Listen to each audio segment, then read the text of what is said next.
modalité du facteur temps, c'est 10 secondes, 20 secondes, 30 secondes. D'accord?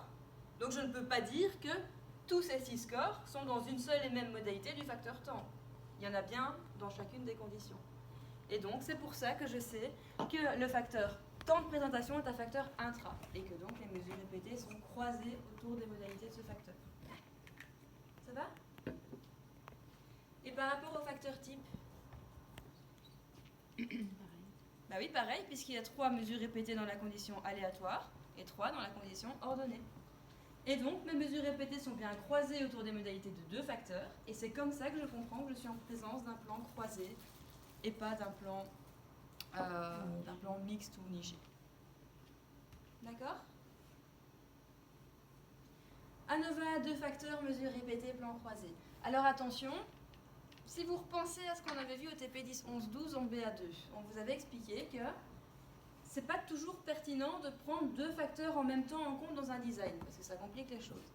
Qu'est-ce qui est indispensable pour que ça vaille la peine de le faire? Pourquoi est-ce que je mets les 2 facteurs en même temps dans mon design? Et pourquoi est-ce que je fais pas simplement 2 one-way ANOVA distinctes? Parce qu'il y a un effet... Je vous vois faire ça, vous voulez dire un effet combiné peut-être? Non, je crois un effet d'interaction. Oui, non, je c'est veux ça dire que un vous effet pensez? d'interaction, mais j'avais pas imprimé votre question et donc je ne savais plus comment répondre. Mais vous comprenez en tout cas l'idée. Oui, qu'il y a un effet d'interaction entre le temps et... Exactement, j'ai des raisons de penser que l'effet d'un facteur ne sera pas le même en fonction de la modalité de l'autre facteur. Et c'est pour ça que je suis obligée de prendre les 2 facteurs en même temps dans mon design. Parce que cette différence s'estompe lorsque le temps de présentation... Exactement, ça c'est bien l'effet d'interaction que vous avez identifié. L'effet du facteur, on va le détailler, vous en faites pas. Donc ici on met qu'il y a un effet du type, et on vous dit juste après que cet effet du type, il n'est pas le même en fonction du temps de présentation, ni même qu'il s'estompe, l'effet. Donc il y a deux effets principaux, une interaction qu'on a testée ici. Là-dedans, il y a tout ça, effectivement. Et c'est ce qu'on va détailler maintenant. Avant de le faire, je vais vous poser une dernière question. Est-ce que je suis dans une logique post-hoc ou a priori? A priori. Pourquoi a priori? On a toutes ces hypothèses. Parce qu'effectivement... Parce qu'on donne le sens des... Attention, pas confondre le sens et le type d'effet ou l'endroit de l'effet. Le sens, c'est pour savoir si c'est uni ou bilatéral. Le type d'effet, c'est est-ce que je me contente de dire qu'il y a un effet du temps, ou est-ce que je précise qu'il y a un effet linéaire, ou est-ce que je précise qu'il y a une différence entre une condition et toutes les autres. Ça, c'est ce qui me fait comprendre que je suis en a priori. Ok? C'est quand j'ai une idée très précise sur l'effet que je vais tester. Et donc ici, je suis effectivement bien en a priori. Et comme toujours, quand on est en a priori, la première chose à faire, c'est un tableau de contraste. Et on va commencer par là. Je vais vous laisser, si ce n'est pas encore fait, ouvrir le fichier qui s'appelle comment le fichier ici? Chiffre, je crois. Ouais, c'est bien le fichier chiffre qu'il faut ouvrir.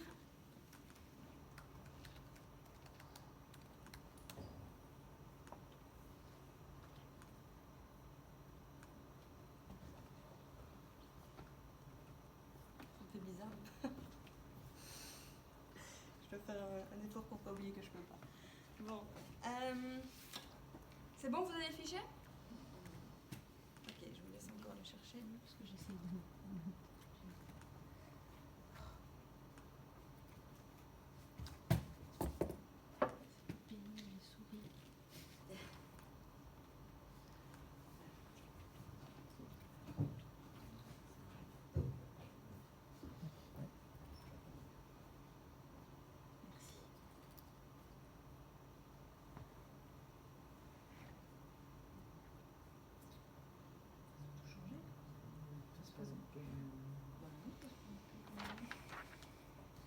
Ce qui aurait été encore mieux, c'est de proposer aux étudiants pas là de nous rejoindre via Skype. Ouais. Je sais pas si ça vaut la peine que je suggère. Ouais, c'est dans une heure prochaine, c'est peut-être un peu juste. Vous aurez pas tant de temps. Bon, tant pis, on va continuer comme ça alors. Il n'y a plus la présentation.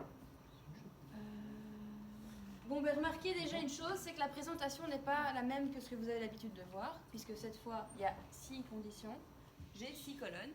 C'est logique, puisque c'est un plan croisé, donc tous les individus statistiques sont dans chacune des conditions. Et donc, je dois nécessairement avoir autant de colonnes qu'il n'y a de conditions, ce qui m'en donne 6. D'accord? Alors, je vais faire mon tableau de décomposition de la variance. Je vais placer toutes les modalités.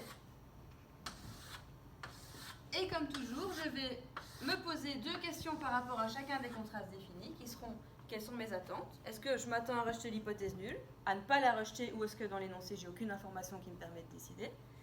Et enfin, est-ce que j'ai défini l'hypothèse de type unilatéral ou bilatéral? Ça va? Voilà ce qu'on va faire dans ce tableau. Alors, petit truc, c'est pas du tout indispensable, mais pour vous faciliter la vie pour la suite, je vous conseille de placer les colonnes dans le même ordre que dans la base de données. D'accord?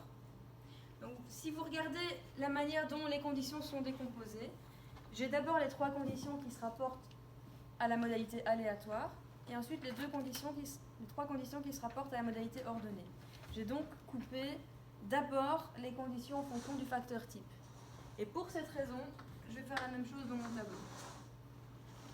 Et ensuite, j'ai 10 secondes, 20 secondes, 30 secondes. Donc, chaque modalité du facteur type est décomposée en fonction de ces 3 temps. Et pour cette raison, je vais placer les modalités dans le même ordre dans mon tableau.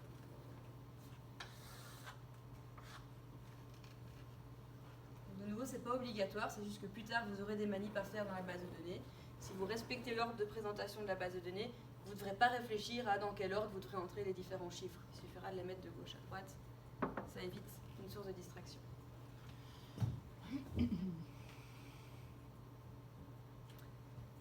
Alors là, maintenant, c'est vraiment le moment phare de l'exercice. Parce que si vous arrivez à constituer correctement ce tableau-ci, c'est que vous vous êtes bien posé toutes les bonnes questions. Et là, vous aurez absolument toutes les informations nécessaires pour valider toutes les hypothèses. D'accord? C'est vraiment l'étape où il faut bien consacrer du temps et faire attention à ce qu'on fait. C'est cette étape-ci. Je vais avoir besoin de combien de contrastes en tout? 5. Très bien. Pourquoi 5? Parce que 6 conditions. J'aurai besoin de nombre de conditions moins 1 contraste. Est-ce que vous voyez la gauche, c'est pas masqué par l'écran? Ok, on va serrer un peu. Ça va mieux comme ça? Ok, super. Donc 5 contrastes en tout. Vous savez que certains de ces contrastes vont se rapporter à l'effet principal du facteur type, d'autres vont se rapporter à l'effet principal du facteur temps, et enfin, certains vont se rapporter à l'interaction. D'accord? Combien vont se rapporter à l'effet principal du facteur type? 2. 2? Pourquoi 2? Il y a combien de modalités au facteur type? 2. Il y en a 2 de modalités. J'aurai donc besoin de nombre de modalités moins 1 contraste. Donc 2 moins 1, il y aura un seul contraste pour le facteur type. Ah oui, type. Pas confondre avec le temps. Le premier contraste, je vais le dédier au facteur type, effet principal. Je vais avoir besoin de combien de contrastes pour le facteur temps? 2, 5. 2, effectivement 2. Pourquoi 2? Parce qu'il y a 2 modalités. Parce qu'il y a 3 modalités. 3 modalités. Il y a 3 modalités, 10, 20 et 30 secondes. Et j'ai besoin de nombre de modalités moins 1. 3 moins 1 égale 2. Pas grave, ça arrive à tout le monde. Les 2 contrastes suivants, ce seront pour l'effet principal du facteur temps. Et nécessairement, du coup, les 2 derniers, ce seront pour l'interaction. Vous savez qu'un contraste d'interaction, c'est toujours prendre le contraste d'un effet principal et le multiplier par un contraste de l'autre effet principal. J'ai donc 2 possibilités, C1 fois C2 et C1 fois C3. Alors de nouveau, si vous l'aviez fait par vous-même, vous auriez peut-être mis C1 et C2 pour l'effet principal du facteur temps, C3 pour l'effet principal du type. Ça change strictement rien, d'accord? Il faut juste que quand vous faites vos analyses à la fin, vous sachiez bien quel contraste se rapporte à quel effet. C'est tout. Et sinon, peu importe l'ordre dans lequel vous faites les choses. Et donc maintenant qu'on a préparé correctement notre tableau, on va devoir réfléchir au code qu'on va choisir pour chacun de nos contrastes. Et pour ce faire, il faut bien comprendre l'hypothèse qui se rapporte à chacun des effets. On commence par ça? Ceci? Non, j'ai pas suivi. À quel moment vous m'avez perdu? Les contrastes 4 et 5. 4 et 5, donc ce sont les 2 contrastes qui vont se rapporter à l'effet d'interaction. Ouais. Et en fait, C4, ça va être le contraste du facteur type multiplié par le premier contraste du facteur temps. Ok? Ok. À chaque fois pour calculer les contrastes d'un effet d'interaction, je dois prendre un contraste qui se rapporte à chacun des facteurs. Et c'est pour ça que j'ai deux possibilités. C1 fois C2, ce sera C4. Et C1 fois C3, ce sera C5. D'accord? Moins Une question? 1, moins 1, moins 1, 1, 1, 1. Ça marche très bien, effectivement. Parce que, qu'est-ce que je dis comme information dans l'énoncé par rapport à l'effet principal du facteur type? Parce qu'on s'attend à ce que le nombre de chiffres reconnus soit plus grand pour les séries ordonnées que pour les séries aléatoires. Exactement. Et donc, un code qui fonctionne bien, c'est plus 1, moins 1 ou moins 1, plus 1. Ça revient au même. Qu'est-ce qu'il y a? Ah, je suis toute blanche. Oui, ça m'arrive tout le temps, ça. Et pour le coup, ça va être vu par plein de gens. Bon, c'est pas grave. Ok, qu'est-ce qui est mis dans le corrigé? Quelqu'un sait me dire? On a pris moins 1 plus 1? Ok, ben, je vais garder le même ordre que dans le corrigé, même si ça change en fait strictement rien, mais au moins on aura des réponses tout à fait cohérentes.